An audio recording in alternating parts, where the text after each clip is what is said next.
Semangat pagi! Ketemu lagi Sobat Semanggi di sesi podcast Semanggi University. Kali ini kita akan membahas hal-hal yang berkaitan dengan penjualan. Oke, 9 dari 10 pebisnis itu mengatakan jika setelah lebaran itu memang fase yang cukup memprihatinkan biasanya penjualannya. Biasanya menurun. Kalau sebelum lebaran saat bulan Ramadan itu justru trennya naik nih, peak season, tapi justru setelah lebaran, setelah libur lebaran mereka kembali masuk dan beraktivitas seperti biasa, justru penjualan malah menurun. Nah, kondisi-kondisi kritis ini sebenarnya bisa diantisipasi dengan beberapa hal atau beberapa triks yang bisa dilakukan untuk tetap mendongkrak penjualan di fase tersebut. Oke, kali ini saya tidak sendiri, saya ditemani oleh seorang yang luar biasa, pakar penjualan juga dari PT Kode Niaga Tama, Ibu Anita Sujayanti. Kita sapa dulu ya. Selamat pagi Ibu Anita. Selamat pagi Pak Kori, luar biasa sekali. Apa kabar Bu? Alhamdulillah, tetap semangat dan tetap segar luar selalu. Biasa. Oke, kita ketemu lagi Bu ya di podcast Semanggi University. Kali ini kita akan membahas seperti yang tadi sudah saya singgung terkait penjualan juga.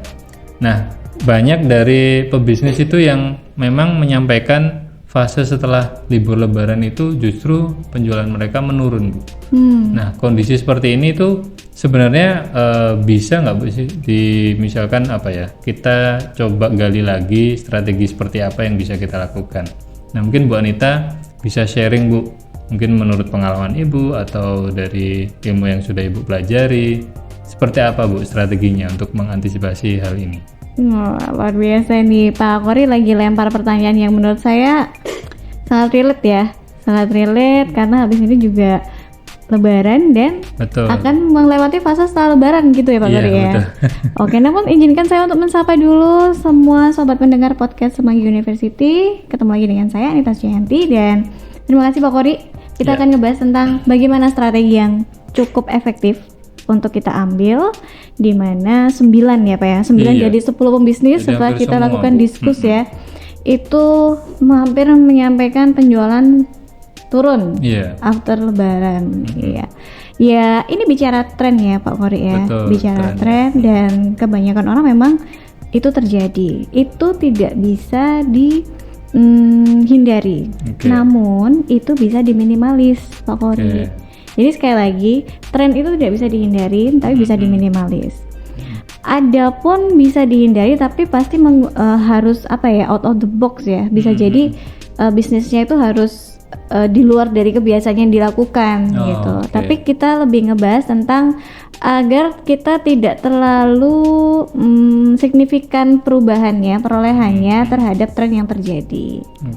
Kayak kemarin tuh kan trennya memang lagi COVID-19 ya Pak ya, banyak usaha yang tutup, trennya banyak usaha yang tutup, banyak usaha yang mem-PHK karyawan dan lain sebagainya. Nah, upayanya apa? Jangan tutup dan jangan PHK. Seperti itu.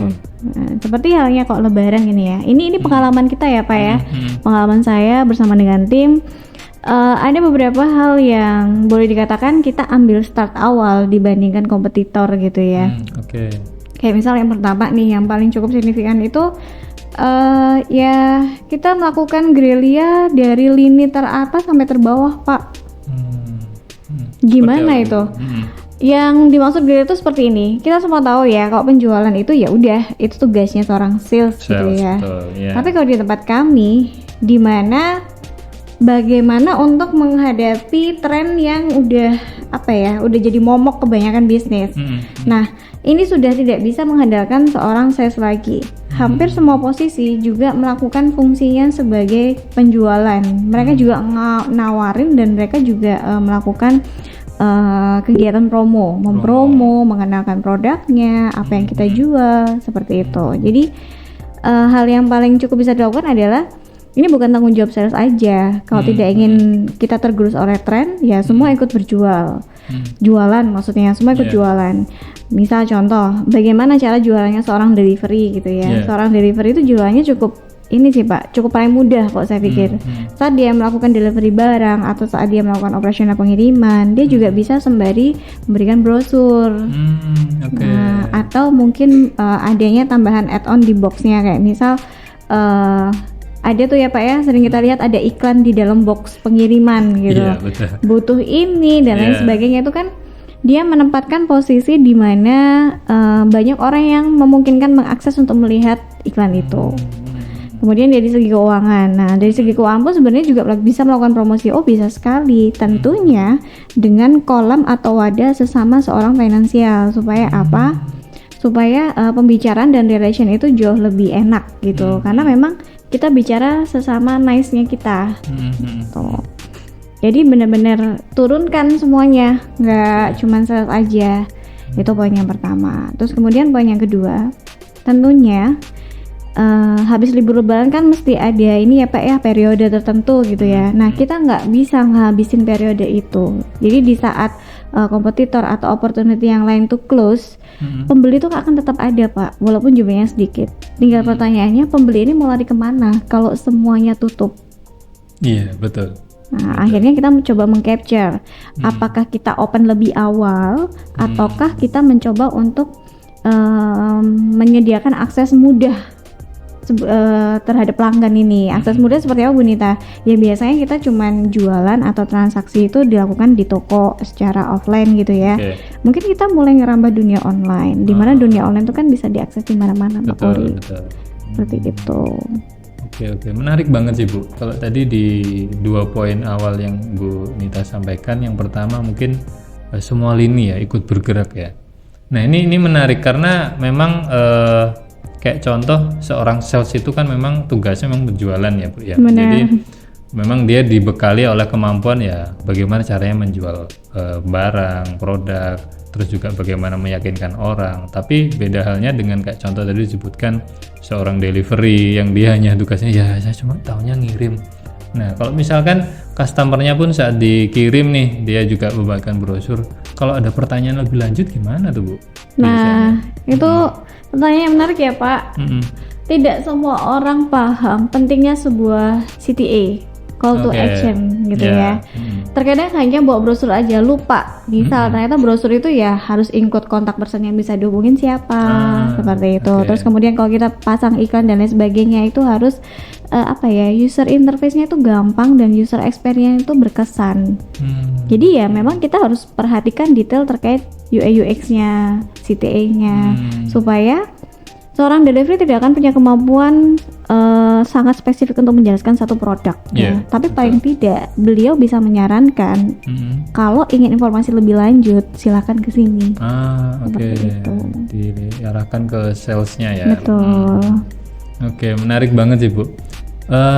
Mungkin selain 2 hal tadi ada hal lain nggak Bu yang bisa kita lakukan? Oke, salah satu yang saya lakukan ya Pak ya, saat kita melakukan iklan, promosi gitu, gunakan tools-tools yang indah Pak. Kalau bahasanya tuh kayak jebakan indah gitu.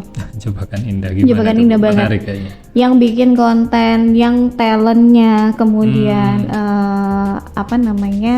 packagingnya itu dibikin seindah mungkin. Produk kamu packagingnya sudah indah belum? Terus yang nawarin, yang ngepromosiin orang yang cukup good looking nggak? Orang yang cukup menarik perhatian nggak?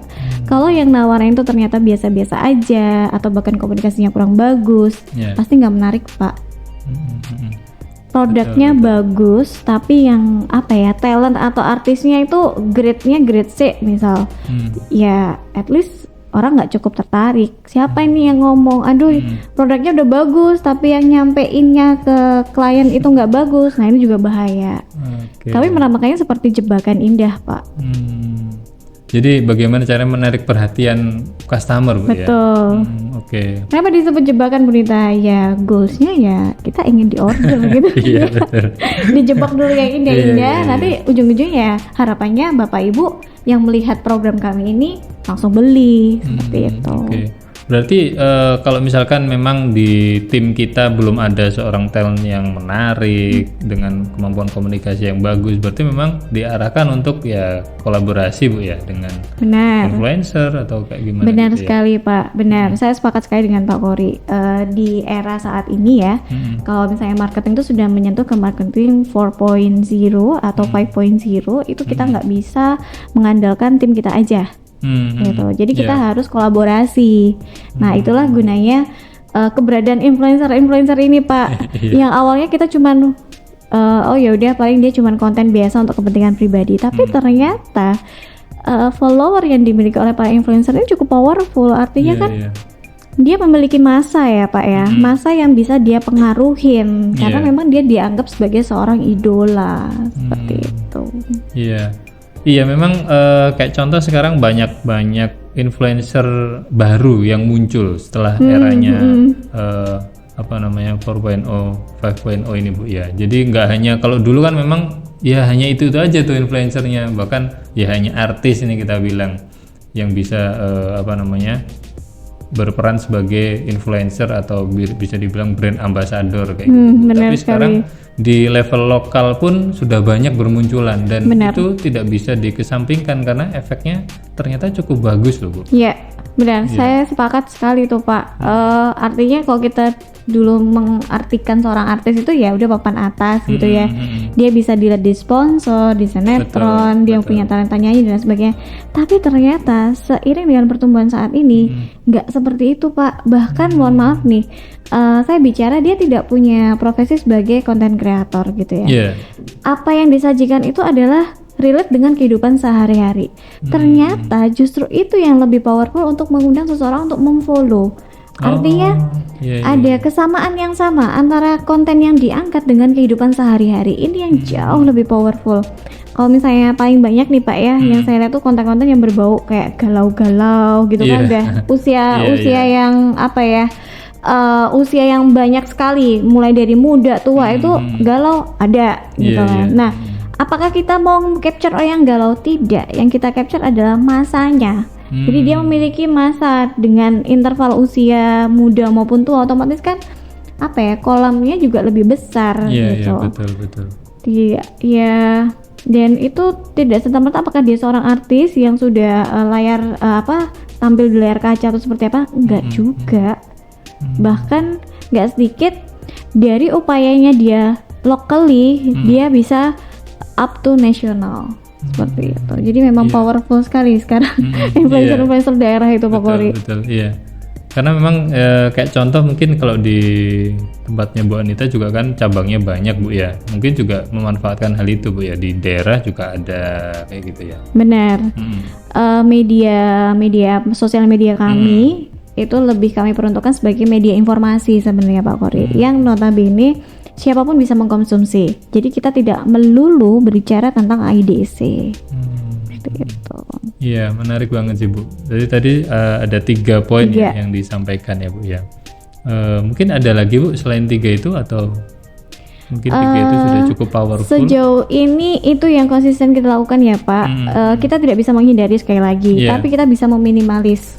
Nah, ketika kita bisa meminimalis dengan action seperti yang tadi saya sampaikan, itu cukup cukup membuat kita cukup bisa survive. Jadi tidak terpuruk oleh tren yang memang kurang menguntungkan. Tidak semua tren tuh menguntungkan soalnya Pak. Betul. Ketika kita kemarin tren ada COVID-19 gitu ya, trennya adalah semua orang berlomba-lomba punya lapak online gitu.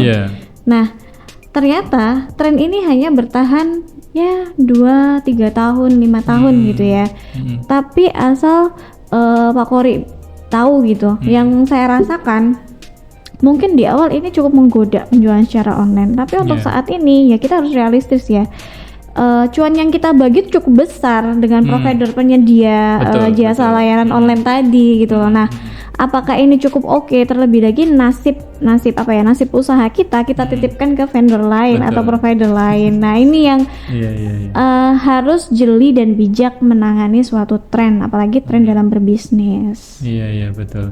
Jadi memang untuk saat ini bisa dibilang mesti seimbang juga Bu ya antara offline dengan online, karena memang seperti yang tadi Bu Nita sampaikan, kalau di online itu kan kita titip ke lapaknya orang nih. Benar Titip sekali, Pak. jualan dong bos kayak gitu. Jadi, kalau di offline kan ya itu punya kita sendiri. Iya. Jadi apapun kebijakan kita ya tergantung dari kita. Tapi kalau Iya. kayak contoh yang agak ngeri juga seperti misalkan ada banyak e-commerce yang tiba-tiba tutup. Wah, benar, gitu benar, Pak. kan ya. Ini juga ngeri juga.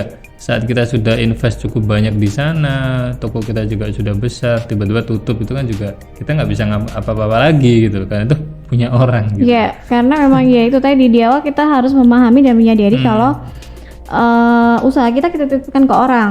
Artinya kendalinya tidak 100% ada di tangan kita. Seperti itu. Iya, oke. Menarik banget ini Sobat Semanggi, tadi kita belajar banyak bagaimana caranya untuk tetap bisa survive di tengah kondisi kritis seperti itu ya. Jadi tadi kalau teman-teman sudah catat ada 3 poin. Yang pertama adalah terkait kita all in, semuanya harus ikut karena penjualan itu tidak hanya jadi tanggung jawab seorang sales. Karena biar bagaimanapun misalkan seorang sales ini tidak jualan, admin mau ngerjain apa misalkan? Mau ngirim apa nih orang pengiriman kalau tidak ada penjualan. Nah, berarti memang tanggung jawab penjualan ini bukan hanya dipegang oleh seorang sales. Yang kedua adalah jebakan indah. Jadi apapun bentuk konten atau promosi yang kita lempar ke customer itu benar-benar bisa menarik perhatian pelanggan. Dan yang ketiga adalah kita bisa memanfaatkan saat kompetitor kita sedang vakum, sedang off, ya kita bisa sudah memulai dulu nih, kita mencuri start. Seperti mudahnya seperti itu. Jadi kita bisa memanfaatkan 3 cara tadi untuk bisa survive di tengah kondisi krisis seperti setelah Lebaran. Oke, hari ini kita belajar banyak. Terima kasih Bu Anita ilmunya hari ini, sharingnya. Siap, terima kasih. Iya, sukses selalu untuk PT Kodone Gatama. Terima kasih, sukses selalu juga untuk podcast Semanggi University ini. Oke, terima kasih. Oke, Sobat Semanggi, saya rasa cukup untuk sesi podcast pada kali ini. Sukses selalu untuk kita semua. Semangat pagi!